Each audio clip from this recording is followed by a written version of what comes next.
आज कोल्हापूर नगरीमध्ये शिवसेनेचं महाअधिवेशन होत आहे. कसं पाहता या महाअधिवेशनाकडे आपण? कोल्हापूर नगरी ही राजश्री शाहू महाराजांची कर्मभूमी, जन्मभूमी, कर्तव्यभूमी आणि अशा या पुण्यनगरीत ज्या ठिकाणी गांधी मैदानावर हिंदू हृदय सम्राट बाळासाहेब ठाकरे यांनी अनेक झंझावाती सभा घेऊन कोल्हापूर जिल्ह्यात हिंदुत्वाचं एक झंझावात पसरवला, त्या नगरीत आज हे अधिवेशन होत आहे. हे अधिवेशन लोकशाही पद्धतीनं आहे, लोकशाहीच्या अधिष्ठानावर आधारित असं हे अधिवेशन आहे. आणि म्हणून या अधिवेशनात प्रत्येक प्रतिनिधीला आपला स्वतःचं मत, आपला स्वतःचा आवाज मांडण्याची 2 दिवसात पूर्णपणे संधी मिळणार आहे. मात्र यापूर्वी जी अधिवेशनं होती ती मग यापूर्वीची शिवसेना ही एका घरातनं चालत होती आणि 4 मासं सह्या घेऊन कागद रंगवून बोलवून चल झालं तुझं काम पळ घराकडं, अशी आमची शिवसेना होती पूर्वीची. आताच्या आणि त्यावेळेच्या काय नेमका फरक वाटतो आपल्याला? कुठलीही राज्यक्रांती ही अशी कुणी ठरवून किंवा चर्चा करून होत नसते. राज्यक्रांती ही नैसर्गिक प्रक्रिया आहे आणि ती एका वातावरणातून निर्माण होत असते. शिवसेनेत ही राज्यक्रांती झालेली आहे आणि सर्व शिवसैनिकांनी, सर्व पदाधिकाऱ्यांनी, आमदार खासदारांनी मुख्यमंत्री एकनाथजी शिंदे साहेबांचं नेतृत्व स्वीकारलेलं आहे आणि शिवसेनेचे पक्ष आणि सरकार या दोन्ही पातळीवर अतिशय गतिमानतेनं प्रगती चालू आहे. बापू, दुसरीकडे या आजच्या अधिवेशनामध्ये 2 महत्त्वाचे ठराव देखील होणार आहेत. एक म्हणजे पंतप्रधान मोदी आणि त्याचबरोबर गृहमंत्री अमित शहांच्या अभिनंदनाचा ठराव असणार आहे, कारण स्वर्गीय बाळासाहेब ठाकरेंचं जे स्वप्न होतं ते सत्यात उतरलेलं आहे. प्रभू श्रीरामाचं त्या कलम 370चं कसं पाहता? या दोन्ही गोष्टी ह्या राष्ट्रीय कार्यक्रम आहेत असं म्हणलं तर वावगं ठरणार नाही. कलम 370 ही त्यावेळी स्वातंत्र्य मिळत असताना एका परिस्थितीमध्ये निर्माण करावं लागलेलं कलम होतं.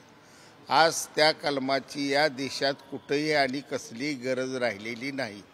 त्यामुळं ते कलम थोडंसं धाडसी पाऊल उचलून कुणीतरी रद्द करायला पाहिजे होतं आणि ते ऐतिहासिक काम या देशाचे सुपुत्र पंतप्रधान नरेंद्र मोदी साहेबांनी केलेलं आहे.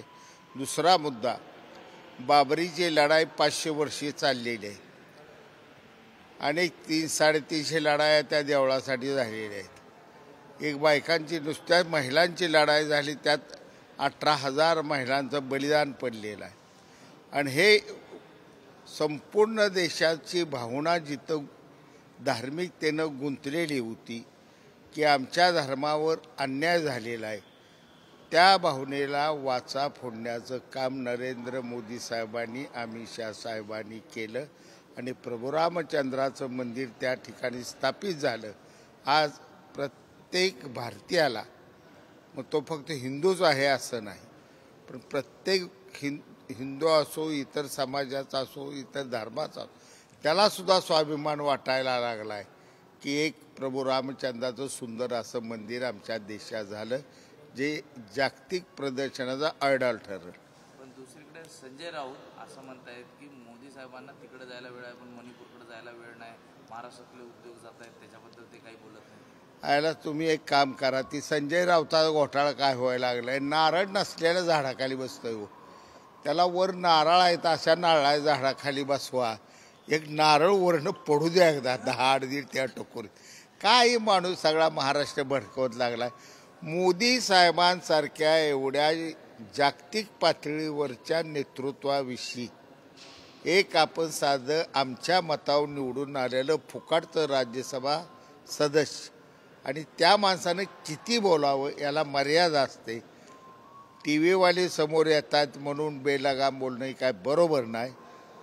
संजय राऊतांनी त्यांचं बोलणं हळूहळू कमी करावं, त्यात महाराष्ट्राचं हित आहे. महत्त्वाचा प्रश्न आहे, मराठा आरक्षणासंदर्भात आज ठिकठिकाणी आंदोलनं केली जात आहेत, त्याकडे आपण कसं पाहता? अनेक ठिकाणी हिंसक आंदोलनाला वळण मिळत आहे. आज मराठा समाजाला आरक्षण देण्याच्या संदर्भानं गेली 5-6 महिने झालं मुख्यमंत्री एकनाथजी शिंदे साहेब, फडणवीस साहेब हे सातत्यानं प्रयत्न करत आहेत. खास करून मुख्यमंत्री एकनाथ शिंदे साहेबांनी रात्रंदिवस या एका गोष्टीसाठी पूर्णपणे वेळ देऊन काम केलेलं आहे. आज अहवाल सादर झाला मागासवर्गीय आयोगाचा. विरोधक म्हणणार एवढ्या दिवसात कसा, पण मी गावात होतो, मी बघत होतो, माझ्या गावातही आली होती लोक. एवढी प्रचंड मोठी यंत्रणा राबत होती की एका बाजूला खालच्या बाजूला एक 10-10 टीमा एका गावात 3-3 दिवस काम करत होत्या. अशा गतिमानतेने हे काम करून घेतलेलं आहे, कारण परिस्थिती नाजूक आहे. मी जरांगे पाटील साहेबांना या ठिकाणातून एक नम्रतेचं आवाहन करीन की आता अंतिम टप्प्यावर यश आलेलं आहे. थोडं आंदोलन थांबवण्याचं मुख्यमंत्र्यांनी केलेलं आव्हान आहे, त्याला प्रतिसाद द्यावा. एखादा माणूस एवढं कष्ट करत असताना त्या माणसाच्या कष्टालाही थोडासा न्याय, थोडासा प्रतिसाद देणं हे प्रत्येकाचं काम आहे. म्हणून मुख्यमंत्र्यांना प्रतिसाद द्यावा असं मराठा आंदोलकांविषयी मला वाटतं. 2 दिवसाचं अधिवेशन खास मराठा आरक्षणासाठी आपण घेतो आहे 20 आणि 21 ला. मात्र त्याचं कामकाज अद्याप ठरलेलं नाही आहे, याच्यावरनं विरोधक टीका करत आहेत. कामकाज ठरलं का नाही ठरलं हे विरोधकांना लगेच कळवण्याएवढे हे काही सोपं नाही. ज्या अर्थी अधिवेशन बोलवलं आहे त्या अर्थी विधिमंडळामध्ये त्या दृष्टिकोनातून कामकाजाचं सर्व काही काम चालू असेल. आणि 20 तारखेला अधिवेशन आहे. आज TV ला मुख्यमंत्र्यांची पट्टी आलेली आहे. 20 तारखेला अधिवेशन. आम्ही 19 शिवजयंती करूनच मराठ्याला आरक्षण देण्यासाठी मुंबईला रवाना होणार.